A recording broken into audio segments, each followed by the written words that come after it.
Ready? Right, Jason.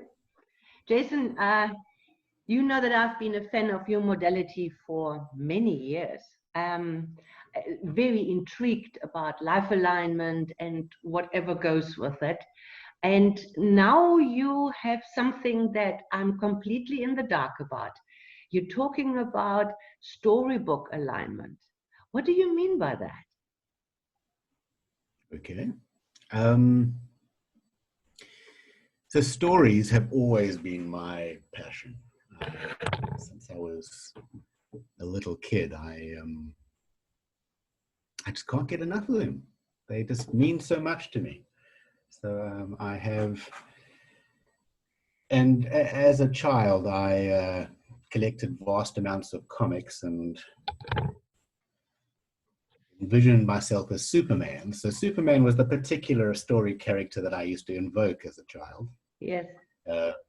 Sleeping with my cape on and going to school with my cape. But I realized I wasn't the only person who did that. People in my field particularly were doing the same thing, would find characters they liked in the stories or aspects of stories that they liked. And then as I grew older, I started getting involved with psychotherapy and archetypes, and discovered there was a branch of psychotherapy particularly connected to the structure of stories. And yeah, so I just dived in there head first. And a few years ago, because I specialize in something called life alignment, okay, which is an energetic healing modality. A few years ago, I decided to bring stories into my life alignment work. So I created a manual, which has a list of 38 old stories. And at the start, to be honest, at the start, there was more than 100 stories in my manual. But it just became too difficult to work with. So I nailed it down to 38, so they don't repeat each other. And they're all stories that are more than 100 years old. So they're really part of human consciousness. So I'm pretty sure the stories I have, people are able to connect to because they're just so damn old. Yeah. So you had a question? So am I correct in understanding that by telling a story, the listener can attune to the character or the story and identify him or herself in it, and the behavior perhaps within the story, and perhaps even solution finding? Yeah, exactly right. Yeah. So in life alignment, we use something called the pendulum, okay, and we dowse through aspects which we call emotions, and we've got lists and lists of emotions, okay, and those particular emotions trigger a response in the client, whatever their particular word is that you dowse for. So I do the same thing with the story, only the story holds so much more depth than just one word, you know, because particularly if it's a story the client is aware of, then they understand the journey that character went through, both the protagonist and the antagonist, perhaps. Yes.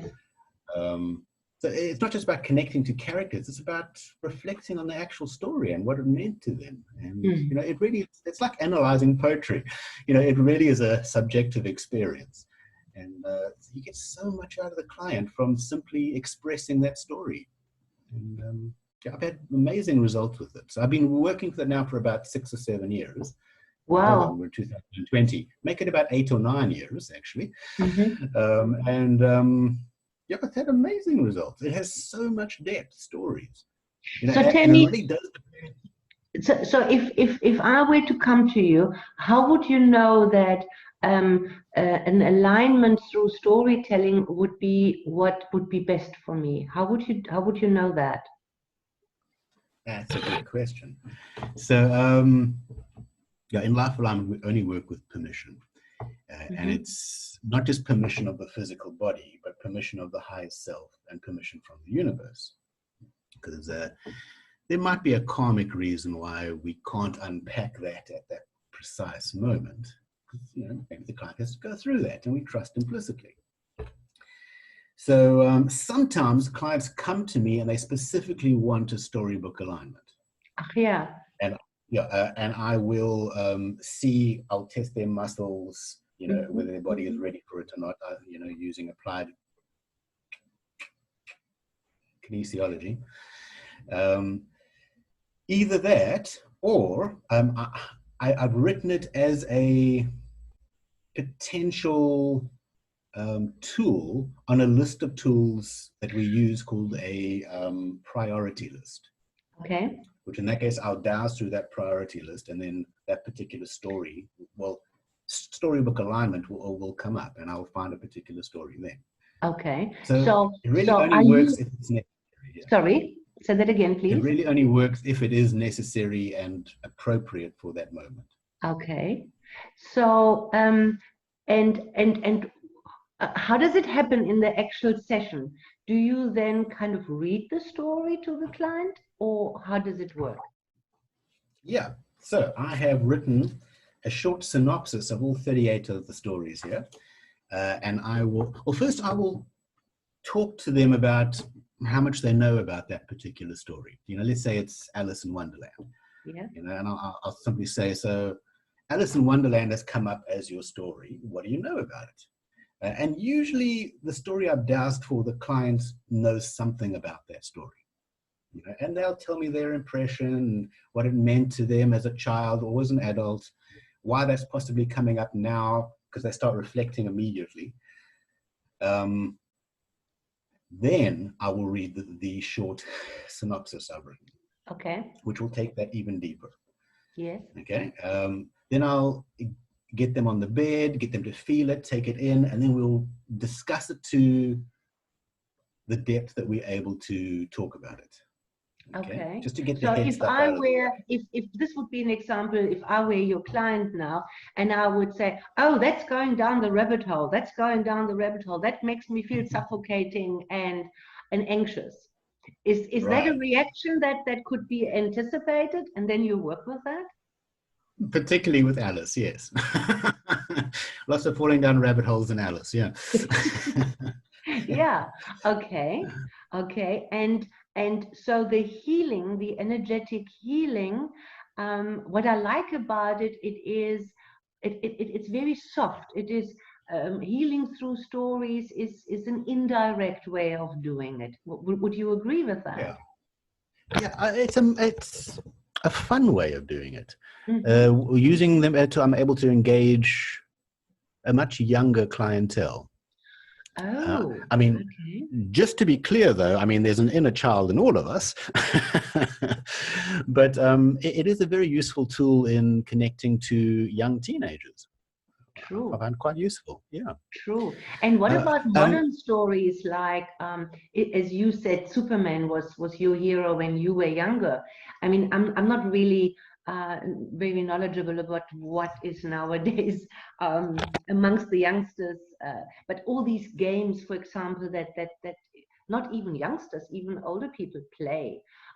They get completely immersed in these League of Legends or whatever they're called. Is that also a story? Would you take modern stories as well? Yes, I've limited myself to this 38. But I suppose if they brought their own story, I would happily talk about it. Is that what you're asking of me? Yeah, well, I'm just trying to understand this concept. Yeah. So on the onset, when we planned your talk here at the Mastermind Heart Space Center, which obviously can't happen because of our wonderful visitor, COVID-19, and we have to keep Quite social interesting distance. times to live in. That's why we're doing it this way, because your story needs to be told, you see. And you were actually planning to do a story balancing for the whole planet. Did I understand that correctly? Yes, yes, yes, yes, yes, yes. And how would So and how would that happen? the idea is, you and I, we're one minuscule part of a much larger being, which is made up of all other sentient life on this planet, okay, or perhaps other sentient life in this universe. Mm-hmm. Yeah, right. But all conscious thought helps form this field. Yes. Okay. And invariably, there are stories that are caught in this field, Mm-hmm. which you and I can feel aspects of it because we're part of it. You know? But globally, there is millions or perhaps even billions of other people who are also echoing the same attachment, the same blockage with that particular story. I would So assume this about, is especially true right now, where the whole globe has a common kind of theme going on at the moment. right, right. Yeah, actually, I'll actually go back a little bit. Okay. Yeah, yeah. So you asked me just now about Alice in Wonderland falling down. Would the emotional stuff be like falling down a rabbit hole, which is very applicable to nowadays stuff. It does feel like we're tumbling down a rabbit hole. So essentially, for that story, mainly what the issues are that comes up is the constant growing big and becoming small again, so you can fit through doors. Because that was really the main aspect of Alice's story. You know, eating those little cookies or drinking the little elixirs or the mushroom, so she could grow bigger or grow smaller, so she could pass through another door.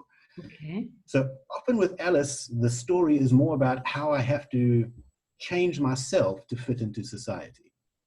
Okay. Okay. So just before this whole COVID-19 thing started, I offered a special on the Storybook Alignment, and I got quite a few people also over the internet. And the most common story that came up was George Orwell's Animal Farm. Ah, So in January, I was doing tons of Animal Farm balances, which of course then led into what we're in now, this whole shutdown, which is very interesting because back then it wasn't actually an issue, you know? Yeah, and but the common thread there was learning to be individual, learning to be autonomous, learning to be self-governing. okay. You know? Because all animals are equal, but some are more equal than others. I remember that story. Yes, it frightened me. Fantastic story. Yeah, it's a fantastic story. But yeah, very, very dark. Did that answer your question? Did I go Yeah, way off topic? yeah. So I still want to know. Is it your intention? Maybe not in this session. Maybe we should make it a separate